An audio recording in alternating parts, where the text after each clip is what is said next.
Today I'm going to talk about different versions of the Bible.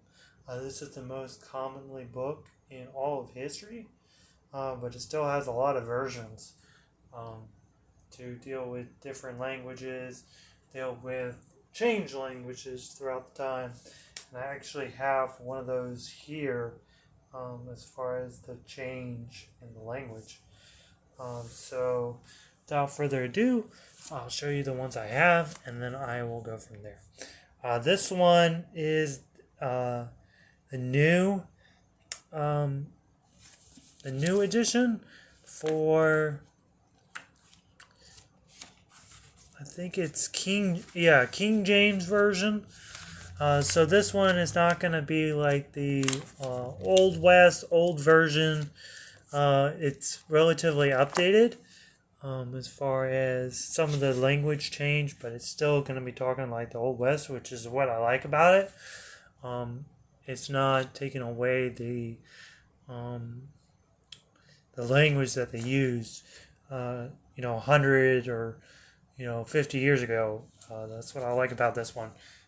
And it comes with a nice coating, which is really nice. They have different coatings because, like I said, it's the most manufactured book in all of the world. But this is the new version of King James. And King James, oh, that's a nice one. This is the English Standard Version, or ESV, which is English Standard Version. This is going to be your regular English. This isn't going to talk in slang terms. This is going to talk current.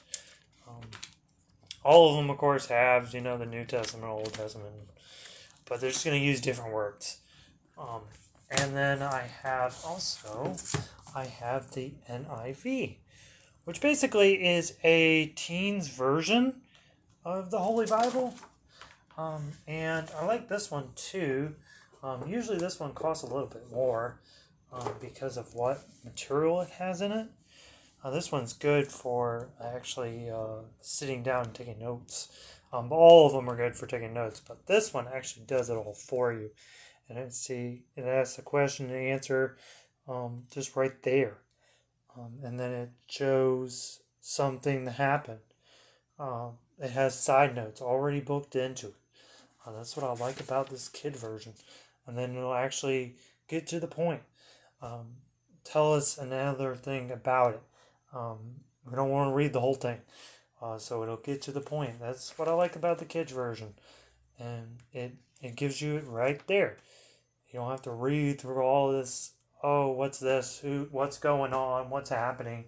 The second kids or the third kids or, whatever. You actually know what's going on because they explain it. That's what I like about the kid version. Usually it's going to spend you a little bit more because the kid version costs more to make. Especially since, they have to print all these pages. There's a lot more pages in this one than there is in that one. As you can tell, the size difference. This one has more illustrations and keynotes for the studying person. And also larger print, if you didn't notice. It has a lot larger print, and it's on better. You can actually read it. It's not like a thin piece of paper where you can't. You can read right through it. But it has a lot of pages. This one has got, I think it's like 1,600 or something. And it gives you maps at the end too, which is actually kind of great. 1,500. Probably around 1,600. And this one, which is the English Standard Version, has got about 1,300. So that one's got 15, this got about 13. So that's an extra 200 pages just for the reading.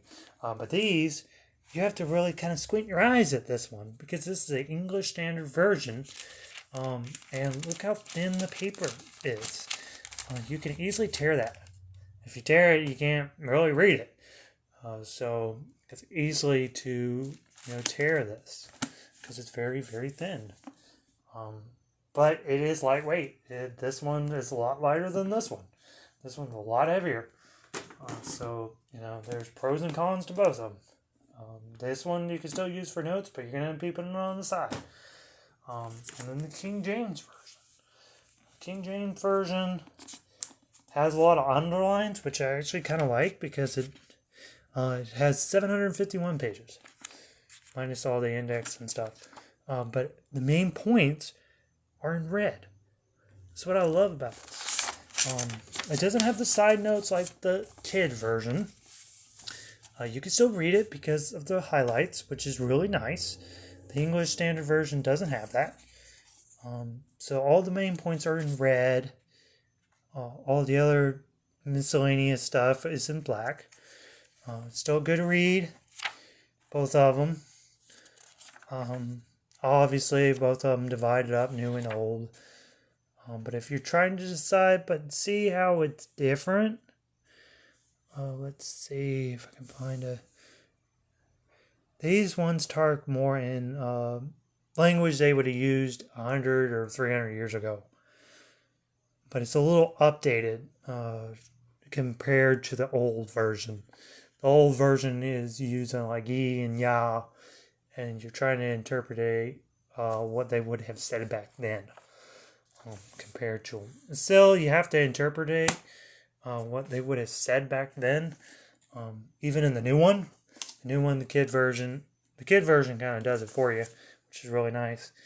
But the new standard edition and the English version, both same thing. You have to interpret what they actually meant in each one of them, because it's easy to get lost in the translations, especially when you have 3, 4 fathers, and they just keep rumbling on about his kid and that kid and that kid and this kid, especially in the Old Testament. It's something. It takes some getting used to, because they don't really talk that terms like what happened. They don't have illustrations like they do now. What happened in the time? What was the weather like? What was the environment like? You don't really get any of that.